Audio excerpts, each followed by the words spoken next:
Welcome home. We are WNST, AM 1570, Towson, Baltimore. We are Baltimore Positive. We're positively taking the Maryland Crab Cake Tour out on the road this week. We'll be at Fadley's on Wednesday, and then after the Ravens and Texans get together on Sunday, on Monday, we will be at Costas in Timonium. I am wearing my El Guapo shirt. I would remind everybody, the best chicken enchiladas in the world. Get on over to El Guapo. Make sure you check out that pozole as well. The Maryland Lottery sponsoring our crab cake tours. I will have some Raven scratch-offs to give away on Wednesday and on Monday 2 times this week, even though the Ravens are going to play 1 time this week on Sunday.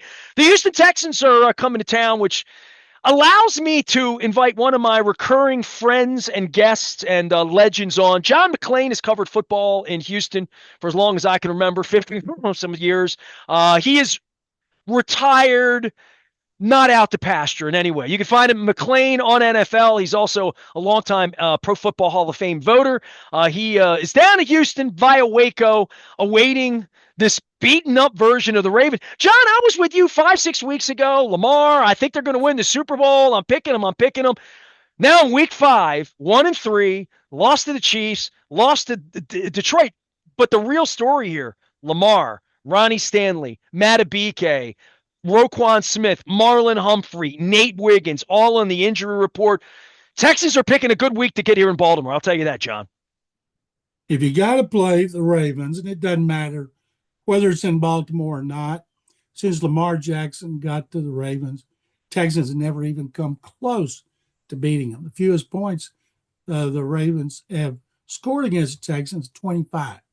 And so it's always been a blowout. Now, Cooper Rush, Texans went to AT&T Stadium last year and played against the Cowboys with Cooper Rush, and he threw for like 355 yards, 1 touchdown, 1 interception, but the Texans won 34-10. And the Texans right now have a defense playing really well, and they're giving up 12 points a game. They've given up 51, by far the fewest in the NFL. They gave up 14 to the Rams, 20 to the Buccaneers, 20 to the Jaguars, 21 to the Jaguars, and 0 to the Titans. And so Rush knows them very, very well. And I look at the Ravens, what's going on right now, and it reminds me of the Astros, who had more injuries and lost more WAR than any team in baseball this year, including 8 starting pitchers. And you hope that those, I saw Madubuike's out for the year. And if when Lamar comes back, of course they can score with anybody. But what is mystifying to me, and I guess it's because of the injuries, is how bad their defense has been. That is an un-Raven-like defense. Well, they can't get after the quarterback. That's since Clowney left and Van Noy's getting older, hadn't been on the field yet this year. Adafe always been just a dude. And, they drafted Mike Green, who had sexual assault allegations on the back end of the Justin Tucker offseason here. And they just have not managed a pass rush. Stopping the run has been something we've been spoiled on around here, especially since Roquan Smith came in a couple of years ago. That's also been the whole thing's leaky right now, John. And when you're talking about Lamar Jackson, $50 million, Ronnie Stanley, $20 million, Matabike, $25 million, Roquan Smith, $20 million, Marlon Humphrey, $22 million.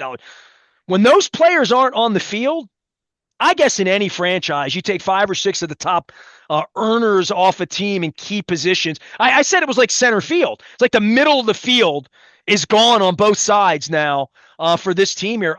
John Harbaugh's got his work cut out for him right now, especially at 1-3, and especially with the lofty expectations that some of you national writers put on them, thinking they're winning the Super Bowl. They're my pick, because that's who you were saying a month ago. This has been the strangest month of Ravens football in a long, long time here, John, because we've seen it go from huge expectations, and rightfully so, and a star-studded cast, to now, how are they going to hold this together and get Lamar upright again?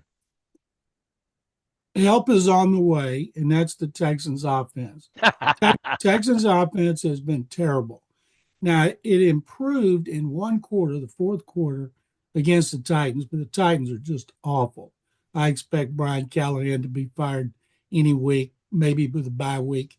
I think in a couple couple of weeks coming up, but they got big problems. In Tennessee, as you can imagine, and the Texans had scored 6 points in the fourth quarter, and then they erupted and ended up scoring 26, winning 26-0. They have a new offensive coordinator and play caller, Nick Caley, who came from the Rams, and he has the Rams running games and the Patriots passing game where he was before that. And they look better against Tennessee. And yes, Tennessee's defense is a little better than its offense, but it's still the Titans. So we don't know what to expect. CJ Stroud had the 125 rating, 2 touchdowns, first time in 7 games. He had thrown multiple touchdown passes, and they can't find a consistent receiver besides Nico Collins, who gets doubled by everybody. And one thing they did find in this game that they just had, a rookie named Woody Marks, 4th-round pick from USC, a running back. And we've been wondering all season why he doesn't get more carries. And he and Nick Chubb looks pretty good for Nick Chubb coming off those major surgeries that he has. But Woody Marks had touchdown rushing, touchdown receiving, and it was a 3rd and 17, and they threw him a screen pass, and he got the first down, and it was all him. So he's a player the Ravens going to have to worry about as a runner and as a receiver. But I'll guarantee you this is going to be a low-scoring game. I picked the Texans to beat the Titans 19-16 in a field goal game, low-scoring and boring. But the Titans had a field goal kicker, Joey Sly, referred to him as Joey Wide Right because he missed 41 and 43. But that game was 6-0 in the fourth quarter. So the Ravens defense doesn't have to be very good to contain the Texans offense, I'll guarantee you. John McClain is here. He is the general of all things Houston football. He is a Hall of Fame voter and in some Hall of Fames as well down in Houston, Texas. The Texans coming in with CJ Stroud. And I think about him and I think protection. How have you seen him emerge from that first year where he had such incredible success? You talk about the supporting cast and being able to run the ball. I think about the front line just protecting him. Has that gotten better this year? It has. It's steadily improved. They changed each position as a new player. 4 of them are new. Titus Howard played left guard last year, is back at his natural right tackle position. They have a rookie left tackle, 2nd-round pick, Ariante Ursery, who just got schooled in the loss to Jacksonville by Josh Hines-Allen. But he bounced back against the Titans. Their right guard, Ed Ingram, they got in a trade with Minnesota for a 6th-round pick. Pro Football Focus has him as the highest-rated guard in the league. And they subbed out a left guard. Now they're having to play. They've switched the centers back and forth. But according to Next Gen Stats, each game they've improved their pressure rate. And right now they're 17th, which is amazing because last year they were 32nd. But the offense is still not very good. Sometimes Stroud feels pressure when it's not there because he got hit last year. Sacked second most, hit the most. And then this year started terribly at the Rams. Rams have a great defensive front. But he also, under Nick Caley, has the authority now at the line of scrimmage to call audibles, to call protections instead of the center. That's a lot to put on a third-year quarterback's plate.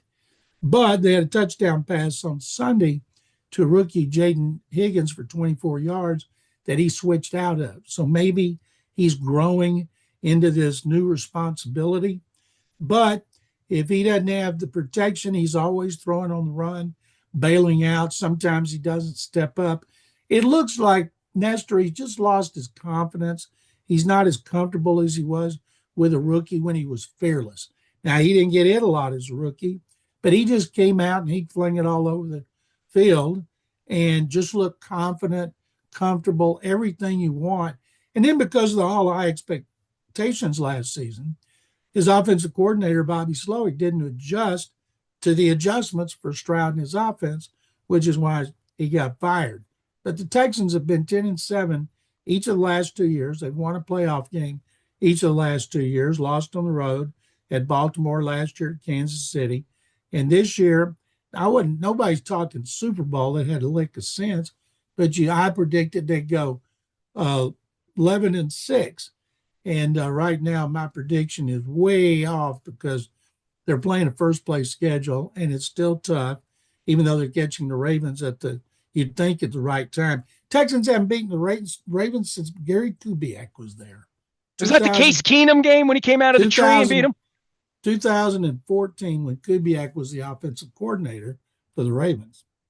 John McClain is here. He is McClain on NFL. If all wise people in the league follow him, he covers the Texans and the old Oilers and Titans in Nashville as well through all these years. You're already predicting that the Titans are firing the head coach, right? Yeah, and let me tell you something. Since you like the Oilers, I was at a fundraiser last Friday at a place downtown raising money for a thing for the Houston Police Department called Assist the Officer. And Dan Pastorini was there, former Oilers quarterback, your favorite. Dr. Doom, Robert Brazil, Vernon Perry. There was a lot of former Oilers at this event. And when we do charities and we ask those guys to come, they always come out because they're great in the community. They're still beloved here, even though the Oilers moved to Nashville and now the Titans, and they're not the Texans. They don't have an association with the Texans, but boy, if you need them for good causes, you can get them. Well, we have the same thing here with Bruce Laird. We had it forever with Tom Matte until he passed. We honored the 75 Colts here 3 weeks ago, John. So Burt Jones was in the room. I was in the room with Burt Jones and Roger Carr. And to me, and I had Lydell on the show. So, that's as good as it gets to the 7-year-old version of Little Nasty Nestor. So John McClain is here. He's down at Houston. All right, let's stop all this. I get back to football in a minute because I know. I got one more thing. Go ahead. There's a thing about a book that's just out, and it's written by David Fleming from ESPN. I forget the title, but it was about the one season of the Dallas Texans in 1952. They had guys like Gino Marchetti. They had future Colts, and they moved after one season to Baltimore. And I've been going through that book. David Fleming, if people Google it, his new book, you'll see it.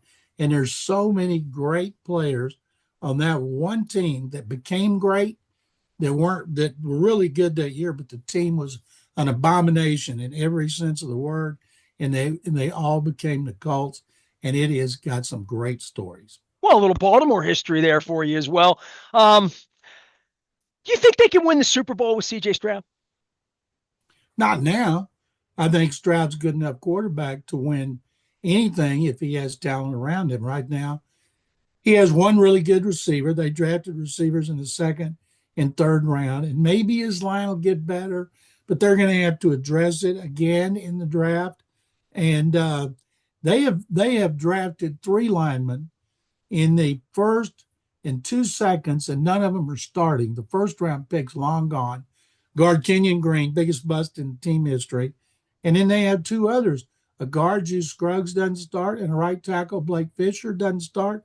And they were second-round picks the last 2 years. So it would help if General Manager Nick Caserio would hit on offensive linemen like he does every other position. But, yes, I think Stroud is good enough to win the Super Bowl. He's not Patrick Mahomes, but he's not Trent Dilfer either.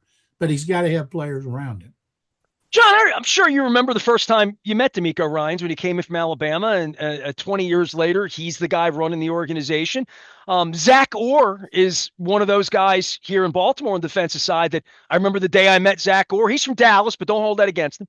And now he's running the defense here. Sort of a similar trajectory for a young African-American defensive stalwart. Now, Zach Orr had the game taken away from him physically, maybe the same way Matabike is going through right now. We've had those parallels this week. But in DeMeco Ryans to come back, and I think this in the backside of Deshaun Watson, we've had our situation here with Ray Rice and the Wembley knee in 2017 for the Republicans in the fan base that follow Trump, and then the Justin Tucker nonsense here in the offseason. These franchises trying to put the right shine and face on things. I think the Texans have had the hardest time with that just because, and I've known you a long time, it hasn't worked there for the Texans since they've been back in the same way the Browns haven't been as bad as the Browns, but haven't won enough playoff games, haven't been as big as the franchise could and should be. D'Amico Ryan's being charged with that, but more than that, just sort of a beloved community guy. It serves a lot of purposes, and he's growing into being a head coach. But he's an impressive guy, and I got to think when you met him when he was 21 years old, you're not shocked that he's 40 and running the team, right? No. And about Zach Gore, when I watched the Ravens on TV last year, and then when I watched them when they annihilated the Texans on Christmas, and I watched him, and he always would get a lot of attention during the game. And I'd read about him, and I'd think that guy's going to be a head coach. He reminds me of D'Amico. And D'Amico Ryans was out of football 1 year. I met him the day after he was drafted, second round in '06, NFL Defensive Rookie of the Year. Played here 6 years, and he had an injury. And Wade Phillips wanted to go to a 3-4 in 2011.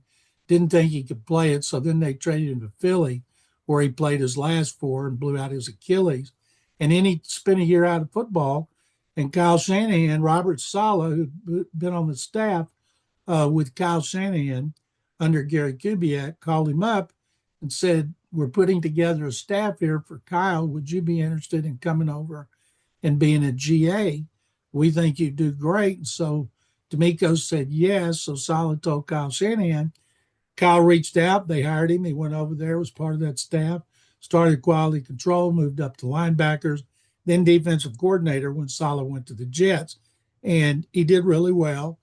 And when the Texans brought him back, you'd have thought it was a dignitary when he came in. It was such a big deal here because he was so respected by the fans and the media. And I remember when he came in with his wife and kids out of his limo and walked into the front of NRG Stadium, every employee was outside or inside up the stairs, and it was like a gauntlet for D'Amico with everybody clapping for him because he is so respected. And the first news conference he had, Nestor, they had a lot of former players there. And he gave a speech, his introductory speech. And when we walked out to interview the former players, they said, "Man, he's got me so fired up. I want to go find my old uniform and suit up right now." And I told him, I said, "Man, when you played, you were a good talker, but not that kind of inspirational." He said, "I've learned a lot since I left here." And the players love him and respect him. He gave up this past game defensive play calling to his coordinator, Matt Burke, so he could focus on the big picture, especially on the offense, which had been so bad. And I don't think Titans were a good barometer. The Ravens, because of injuries and everything, may not be either. But if they, D'Amico is a really good coach who's very a motivational type guy who's respected by his players. He fired one of his closest friends, Bobby Slowick, after Bobby's second year. No, his first year. No, second. And it was a hard thing for him to do because they had come up together with the 49ers and had a pact. You get a head coaching job first, I'll hire you. D'Amico got it, hired Bobby as his play caller and offensive coordinator, and it didn't work the way they wanted it to last year. And good coaches have to make hard decisions because Bill O'Brien told me something, Nestor, that I'll never forget. Somebody told him, he said, a new coach hires his friends because you've made these deals with everybody. If I get it, I'll hire you. And if you don't realize which one of them can't coach and you keep them, you're destined to fail. In other words, your friends can get you fired quicker than anybody. And D'Amico made those. He makes tough decisions. They've already cut loose with C.J. Gardner Johnson, who was a head case around here. And then they've traded offensive tackle Cam Robinson, who had become a backup who could only play left tackle. And so they traded him to Cleveland yesterday. So D'Amico's not afraid to make hard choices. And the GM, Nick Caserio, tries to give him the players he wants, the kind of players he wants. He never shoves a player down Ryan's throat. And that's why they have such a good working relationship. John, you know football better than anybody I know. I'm sitting here watching this Raven thing fall apart. And I think to myself, how can you expect them to win based on the players that aren't on the field this week? Harbaugh's got his hands full here, just all the way around. The thing is on fire in a huge way at 1-3 for the fan base here, for how bad the defenses look, for how bad the pass rush has been. Now the injury set in, which is an easy crutch to use. But this is a tough circumstance for the Ravens right now, and completely not where anyone in the organization thought they were going to be 2-3 weeks ago. Certainly not me, as I picked them to win the Super Bowl. It's third year in a row I've done it. Your They fault. I'm teased me blaming the you. last two, and I don't remember you going, no, they're not going to win the Super Bowl, because we thought there was a good chance they would. They'd be a contender.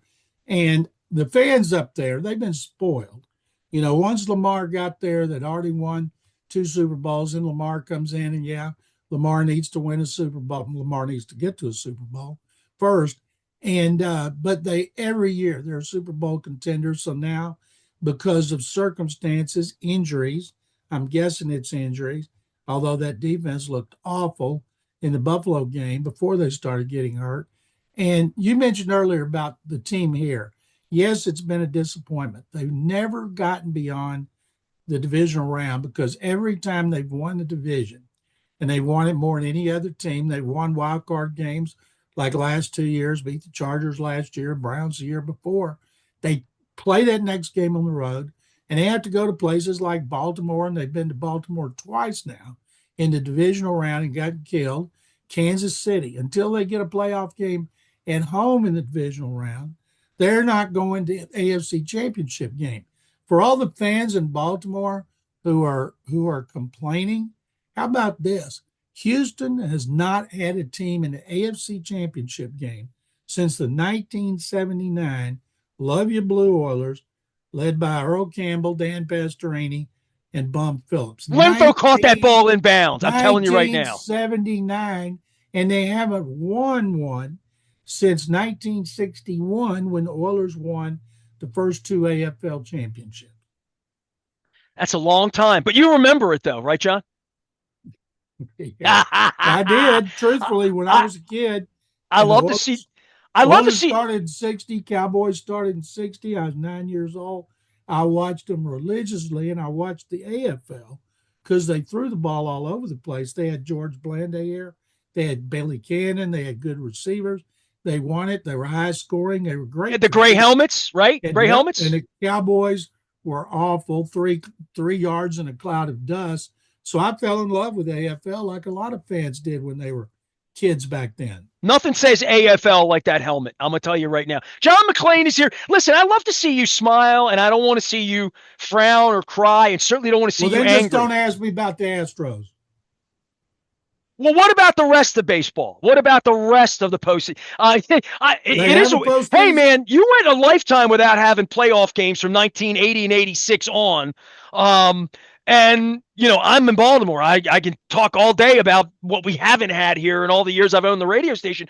But this is a weird postseason for the Astros to not be involved. And certainly I watched that sham of a press conference with Manzolino and Elias on Monday on my television here. The baseball thing in both of our burgs, this is where it really gets disappointing to real baseball heads like you and I to sit and watch everybody else play for the next month.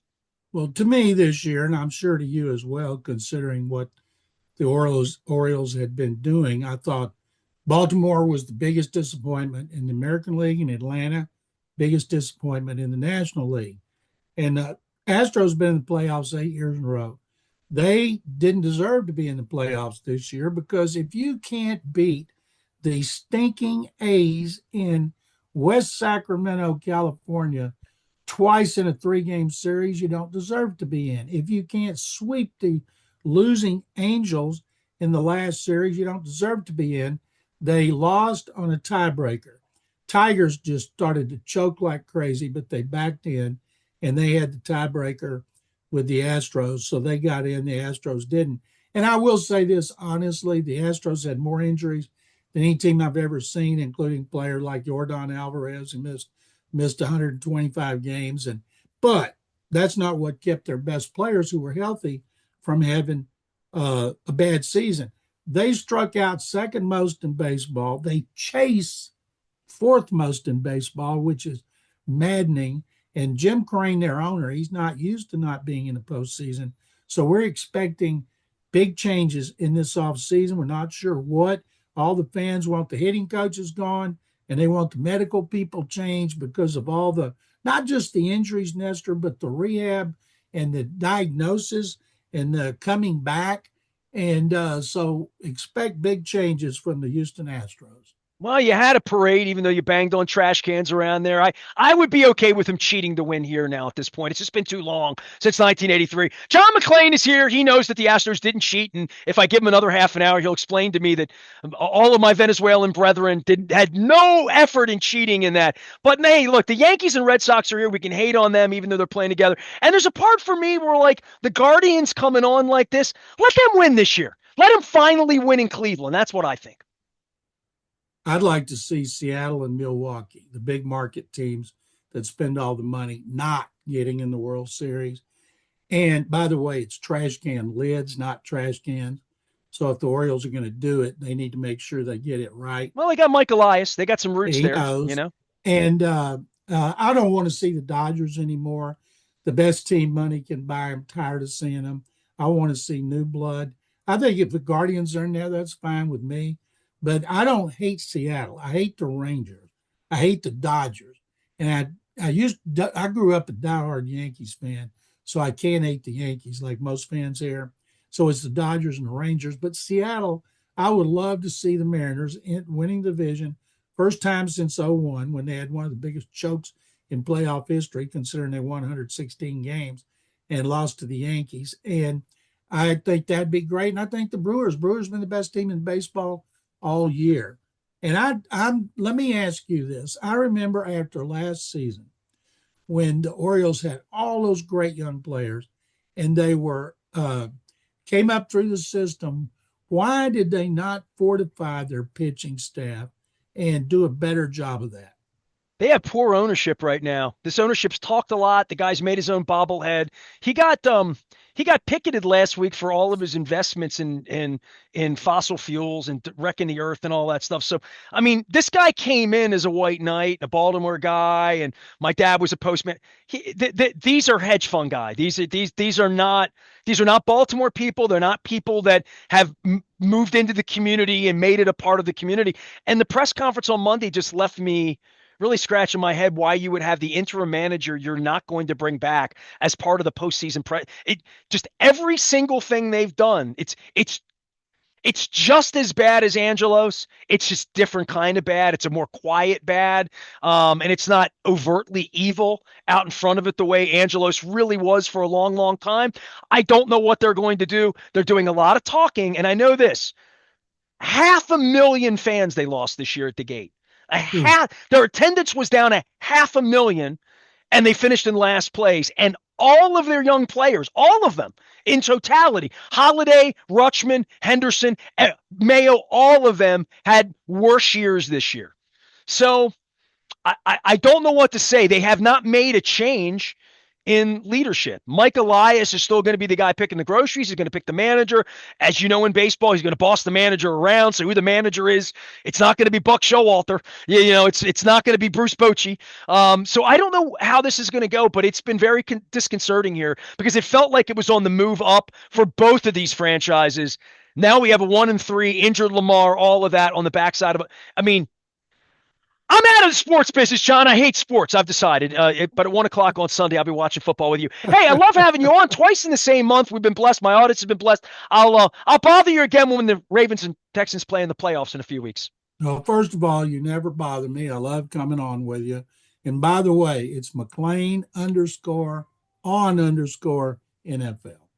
Appreciate you. John McClain, the man, the myth, the legend, Houston, Texas.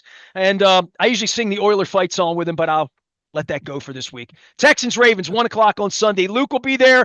All of the breaking news and all the injury stuff on the WNST Tech Service, all of it brought to you by Cole Roofing and Gordian Energy. I am Nestor. We are WNST, AM 1570, Towson, Baltimore. We never stop talking. Baltimore positive.